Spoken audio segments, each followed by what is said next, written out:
What's up everyone, welcome back to Jesse Does It. Today I'm going to start tinkering with this motor for round 2 of the 302 engine teardown process. Today I would like to tear this down completely because I have decided, I think, that I'm going to rebuild it. I've never rebuilt an engine before and I want to learn how to do that. What better way to do that than take a good engine and rebuild it myself? And by rebuild it, what I mean is I want to take a ball hone to the cylinders. I want to take out the old bearings and replace them with good bearings and put new rings on the pistons and then slap it back together. I'm not a machine shop. I'm not gonna go crazy on this, but I want to do a budget rebuild.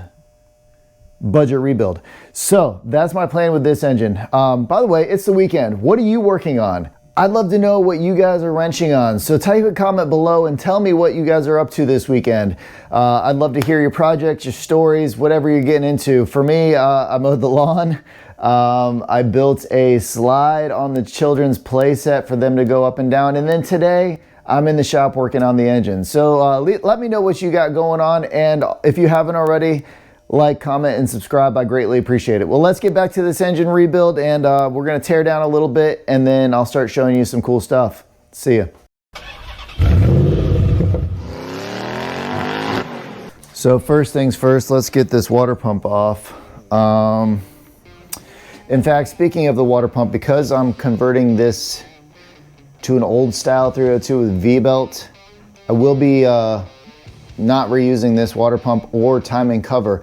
I believe I'm going to take the timing cover and water pump off my Mustang 302 and put that on this, which would give me, number one, the ease of the V-belt. Number two, my aftermarket radiator has the port on the opposite side. It's on the passenger side. So I'm not buying another high flow, super cool radiator. I'm going to reuse the Mustang water pump. So let's take this off, get to the timing cover, and then we'll start to get into the bearings and fun stuff.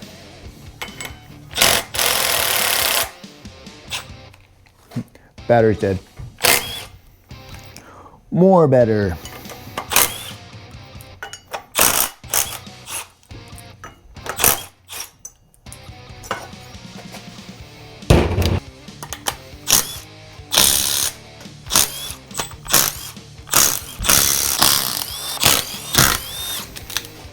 Looks like I've got two that need a little coercion here. Of course, the pin's not in the block.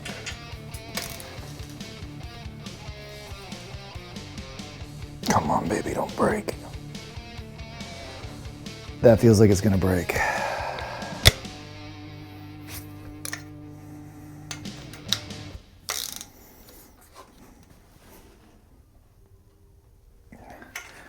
Let's break out the torch. Let's see what happens. Don't break, don't break, don't break. I think it's gonna freaking break.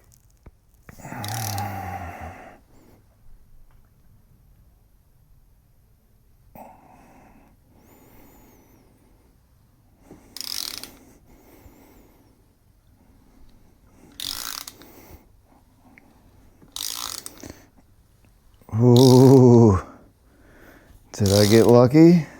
So a lot of times what happens here, you got an aluminum water pump and timing housing, and then you have a steel or iron block, and the two kind of don't play well together. Especially aluminum is very, very well known for causing corrosion. I think I got lucky. But I mean, as you can see, so currently all the threads are out, but yet the bolt is still kind of stuck inside. I mean, that's no big deal right now because I can get that out.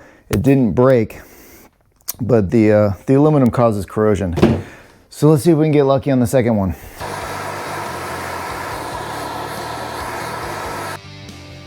Oh yeah, she came right out.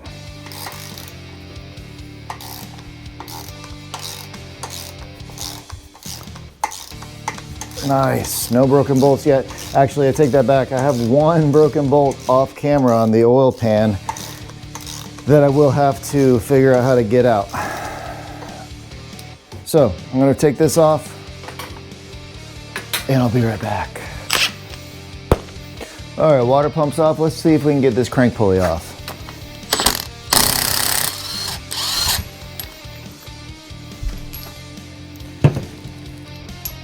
Got the bolt off. However, we already know this crank pulley is pressed on, so I need to get my tool to remove this. All right, so I've got my crank pulley puller set up. I'm missing a bolt and I don't feel like finding one, so I'm gonna go with 2 bolts instead of 3. It should be fine. Let's see if we can get this bad boy off. Oh yeah. Coming right off, no problem at all. Whoosh, done. All right, so now it's time for the timing cover. Kind of like this angle better than how yeah. Anyways, let's film this from here.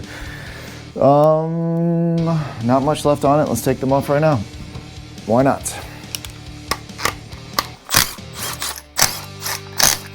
There's 3 bolts. Really?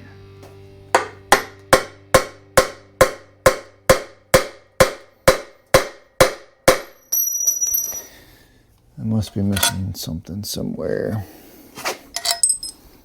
Don't look like I'm missing anything. I think it's just epoxied on. She's on there, boys. All right, so, oh, found one. All right, so this sensor is hiding a bolt, so I do have to take this sensor off. I told you I've never done this before.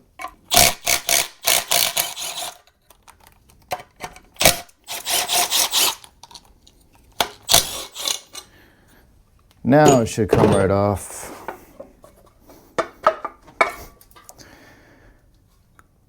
Nice. Here's our first look at the timing chain, which let's see if these line up. I don't know if you can see there's a dot there and a line here. By the time the engine rotates, those should be lined perfectly up. And this chain is in good shape. There really is not much slop in there. Feels good. Don't know what I'm gonna do, if I'm gonna buy new or not. I also am struggling with, I have a mechanical fuel pump on my current 302, and this is obviously not mechanical fuel pump. There is no spot for it. I kind of did some research, but it was a little confusing to me.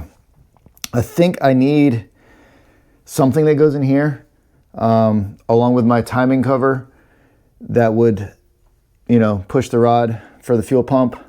I got to research that because I would like to retain the mechanical fuel pump. If not, then I'll run an electric fuel pump, but that means I also need to run a return line as well to the fuel tank. So anyways, enough on that. Let's keep moving. I think we are good right here. I can take this off. So we can take this off and go from there. Next. All right, let's see. This should just slide right off. Maybe it needs a little coercion. Yeah, there we go. I knew it. I'm not a complete idiot, guys. But this is my first time ever taking off a timing chain. I've done timing belts, but not timing chains. Sweet. Right there, they align. Cool. So this will be your camshaft. I'm not gonna take that out right yet. I wanna take that out last. This is your crankshaft. So let's spin the engine over, take a look at the bottom, take a look at the bearings, see what they look like, and continue ripping everything apart. And we're back. I believe the first thing I'm gonna do is take this oil pump off. That will kind of free up a little bit of room. And then we can start pulling piston caps, then main bearing caps. Yeah, let's do oil pump, individual pistons, and then the actual crankshaft itself. Now what I went ahead and did, my piston caps are labeled. They have a 1 and a 1, a 5 and a 5. So there's no real way to screw this up, but for my memory, I got main bearing 1.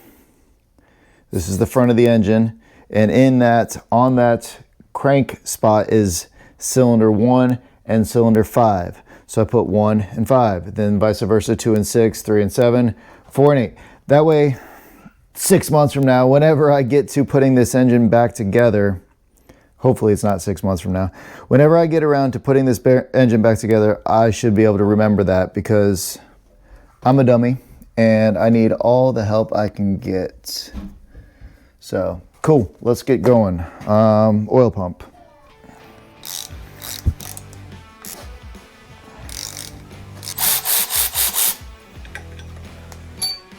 Oil pump off. Also, speaking of oil pump, I don't know if I'm gonna be able to reuse this one. Couple of reasons here. This oil pan won't be able to be reused because my oil pan on the Mustang is a front sump. This is a rear sump, so I have to at minimum change over the sump and the pan. And I don't know if that makes me change the oil pump or not. I don't know what all is involved in that, but I will figure that out when the time comes. So this will be number 1.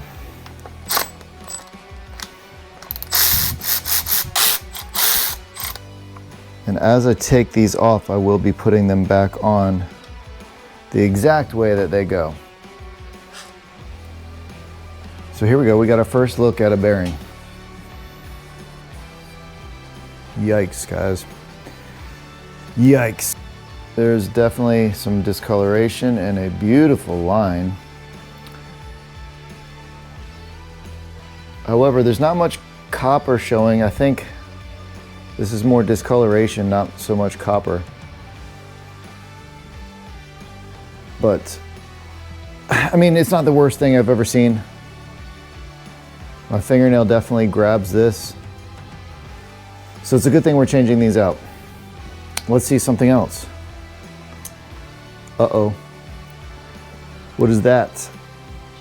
These are the factory bearings. Very nice. So that means these have never been changed. This motor has never been rebuilt. That is completely good, because I don't plan on doing oversized bearings on these. And for these to be original, that's not that bad.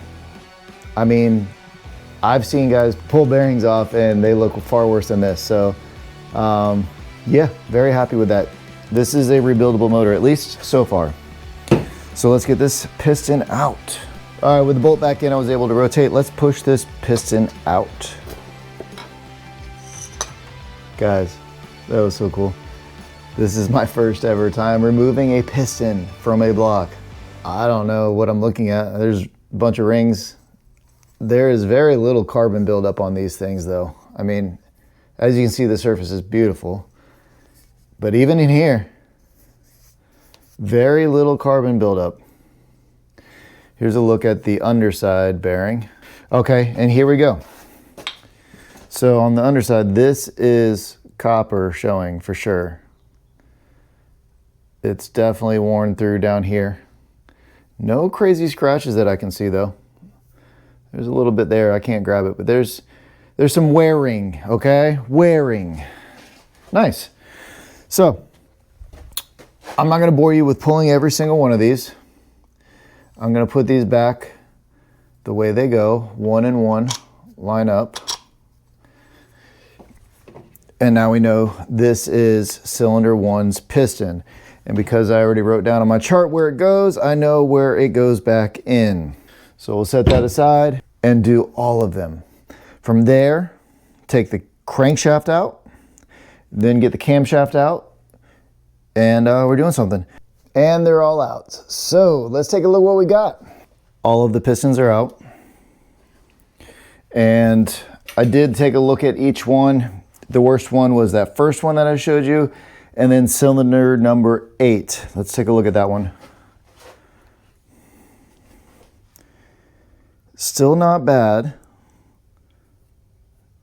Just a line. I mean, and I can't feel that line, so this one's not as bad as cylinder 1. If that's the worst of my 2 piston bearings, then I think there's not really much that I'm worried about here. Next is the main bearings. So we'll take a look at those and pull them off. And I'm gonna change the battery on this camera. We'll be right back. So I believe on these, I should probably remove from the middle out. I believe that's the way that they get tightened. Again, I have no clue, but this is what I've seen done before, I'm pretty sure. So I'm gonna start from the middle, work my way out. There's only 5, 1, 2, 3, 4, 5 main bearings. So let's start in the middle and work our way outwards. Shouldn't be nothing crazy to it. These are definitely gonna be torqued down, so I'm using the big boy on it.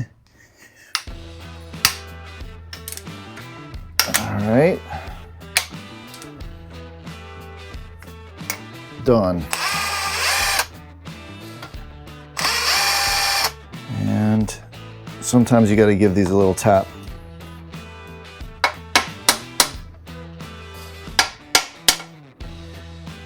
A little taparoo. These definitely have some wear on them. So this particular center bearing is different from all the others because it has the front and back edge on it. This is the only one like this, but as you can see, she's definitely worn through. A lot of copper showing. There's a couple lines, and this one right here, I can just sort of feel with my fingernail. But definitely time to replace these main bearings. Still not terrible though, guys. Still not terrible. I know you're thinking, well, if he's never done this, blah, blah, blah. Well, I've done some research, and ChatGPT is telling me this isn't that bad. Oh, shoot. That AI stuff is going to take over the world one day, but it can never do this, all right? It can never do this. But yeah, that's that. Let's take the other ones out and get this crank shaft all the way out, shall we? So this is the last one. This is the rear. And more of the same, basically. Just some wearing, minor scratches, nothing crazy at all. Nothing crazy at all. I like it. Yes, these are shot. They are in need of repair slash replacement, but this is not bad for what I'm seeing on this motor. I have no clue how many miles were on this engine. I have no clue on the history of it, but as we're digging deeper, we're able to learn, right? I can tell that this engine has not been rebuilt. It has factory bearings in it and has not been bored out at all, has factory sized rings, all that good stuff. This has never been touched, and for it to be as clean as it is, I think I got very lucky. Now, I'm glad I'm gonna rebuild instead of just slapping a top end kit on this, because this is gonna give me some peace of mind. As long as I don't screw anything up, which is very likely, this engine should be good to go. But let's pull the crank.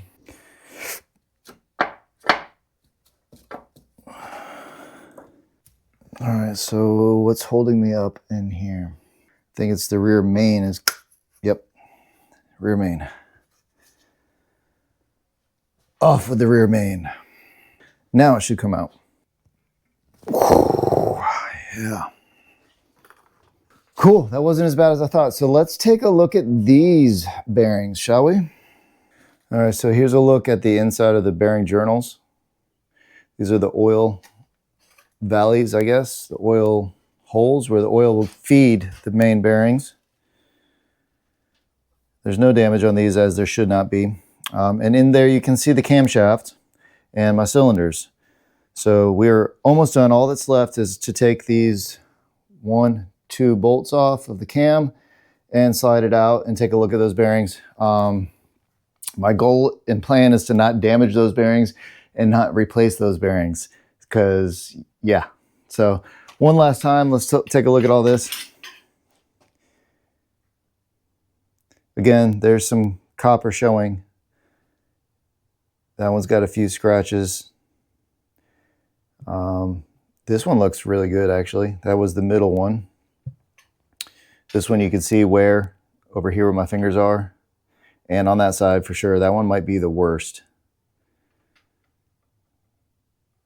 And then the last one, not that bad. Good thing they're getting replaced though. So let's pull this camshaft out and take a look at that.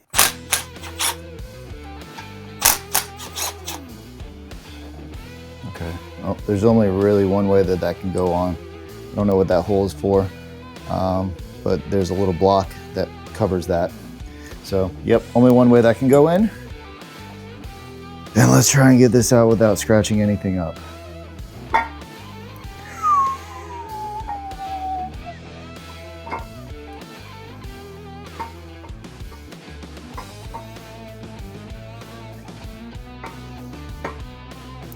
Be very gentle. Do not force anything through. Kind of move it around until it starts to go. And again, very gentle.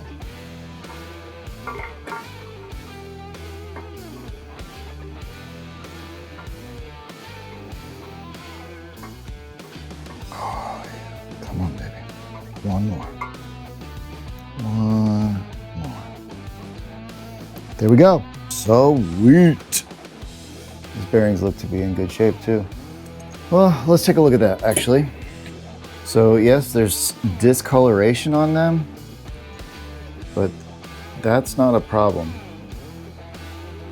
What I'm really looking for is kind of scratches or anything like that, and there are none.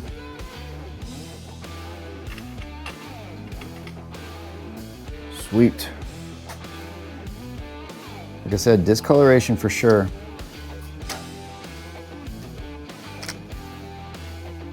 They're in good shape. All right, and then this is the camshaft. Nothing special here. This is just stock and it's gonna get replaced. Sweet. Light.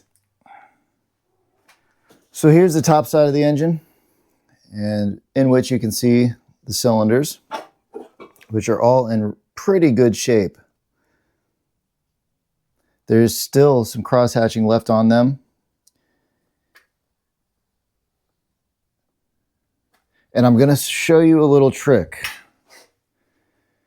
So I believe it was this one. I hope the camera can pick this up, but there is some vertical scoring here. Now my fingernail does not grab any of them, so that's good. But I wanna get rid of that with ball honing. And what I wanna show you, after I turn this dang light off again, I want to measure the bores. Yeah, I want to make sure that these things are true and straight and don't have an oblong shape to them, egg shape or whatever. So I have a bore caliper gauge, and I want to show you how to do that. This is just for peace of mind. Am I going to send this out to a machine shop? I don't think so, unless something crazy happens here when I gauge this, but I want to just kind of verify that everything is good and that this does not need to be machined. So I'm going to show you what to do there, okay? I'm going to get it all set up. I'll be right back. Okay, so tools you need to check your bore gauge, correct? Your bore gauge tool and your digital caliper. Now this could be analog, whatever. So what I did on the caliper is I zeroed it out properly. I took a 1/2 inch, something that was 1/2 inch, made sure I was exactly 1/2 inch. I've got this set to 4 inches because the Ford 302 cylinders are 4 inches wide. So then I've got this all set up and essentially rock this back and forth in here until I zeroed out the tool at 4 inches. So we are set, we are ready, and I'm going to start taking measurements. Now, the measurements, you may ask.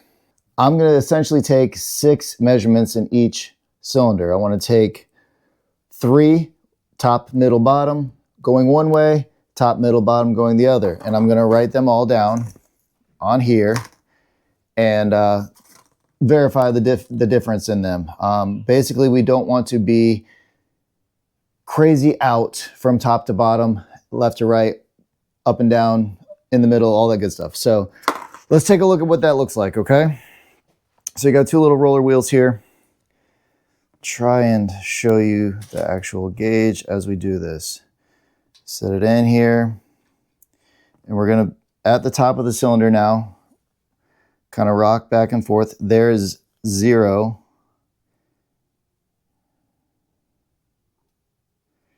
So we can see that we are, our highest point is what we're looking for. So when you get to this, our highest point is 2 hundredths of a thousandths at the top. So we're going to write, I should have given myself more room on this, but basically 0.002 for the first. Now we're going to go down in the middle, which 2 hundredths of a thousandths is nothing. That is really good. And we'll go in the middle and do the same thing. So again, we're looking for the highest point over 0. And that looks like it goes to 4. The lowest doesn't matter because we're no longer centered. We want the highest point is 4. So we're going to write that down, 0.004. And now we're going to go down to the bottom of the cylinder and measure again. And we are back at 2. So far, this cylinder is basically dang near straight. 0.002. So now we're going to change the direction of the tool and do it again. At the top, I mean, that is nominal. Basically 0. There is no ridge on the top of these cylinder walls. That is so good. So we're going to go with 1. So on that mark, we are 1, 0, 0, 1. Down in the middle, 2, 0, 0, 2. And down at the bottom, 2 again. This cylinder is perfect with 0 issues. So essentially you get the gist here. Now there is literally no reason for me to continue measuring, but I'm gonna do it just for my own peace of mind here, and I'm gonna go on through all of them and I'll report back to you when I'm done. All right, we are back, and I'm sure you probably can't read my chicken scratch here, but I have done all of them, and guess what? We are good. The biggest variance here is hundredths of a thousandths. This is 200 of a thousandths variance. This is even less. This is 0.015, 0.01, so 0.001. So we're literally 5,000, whatever, a half a hundredth of a thousandths difference there, 1 thousandths there. The biggest difference out of all of these was 200 thousandths. That's the most out we are anywhere. So we are golden on all of these cylinders. So very stoked to report that. Very happy with what I'm finding. That means that I can ball hone this and clean it up as best as I can and send it. So I hope you enjoyed today's video, because I really did. This is just nerdy, geeky stuff, right? Like, it wasn't riveting and exciting. Nothing fell on my face and crushed me. Like, nothing went terribly wrong. But to me, this was the most fun I've had because A, I've never done this. I've never torn down an engine. I've never pulled pistons out. I've never pulled crankshaft, camshaft, bearings. I've never done that. So I'm learning. Now, yes, teardown is the easy part. I still have the hard part left of putting it back together properly, but it's just nuts and bolts, guys. It's just nuts and bolts. So over the course of this project, you're going to see me, let's say next time we're going to clean the engine block and then maybe do the ball honing process as well. Then we've got piston rings to install. We've got new bearings to install. I have to order parts. So this will be some chats with ChatGPT, some Googling, looking at forums, and maybe a phone call or two to Summit or somebody to make sure I order the correct parts. If you have any tips for me, comment them below. I'd love to hear them. If you see anything that I've done wrong, please definitely tell me. My goal for this engine is a budget build, but yet I'm going to still put good parts on it. I'm going to go AFR heads. I'm going to go comp cam. I'm going to go with 750 CFM carburetor. We're going to make some power out of this bad boy. I'm shooting for 400 horsepower, 10-to-1 compression minimum. So that's my goal with this. And I think that'll be a fun engine to build and to put into the Mustang. I measured cylinder bore today. That's something I've never done. That's what I mean by nerdy, like just being meticulous. As you know, if you've watched my videos, I am not meticulous. I'm more of a wing it and go off the seat of the pants. And if it looks good, we're sending it, right? Today, I did things properly. I verified that this engine block is good. I verified that there's nothing stopping me from rebuilding it myself here at home, that it does not need to be sent out and machined. Again, tell me if I'm wrong, but I don't think so. My research tells me that I'm saying the truth here. So anyways, I hope you enjoyed this. This will be a build series slowly as I save up some money and order parts. But as always, I'm Jesse with Jesse Does It. I appreciate you watching this video, and I hope you guys got out and turned some wrenches today. Till the next project, we'll see you then. Peace.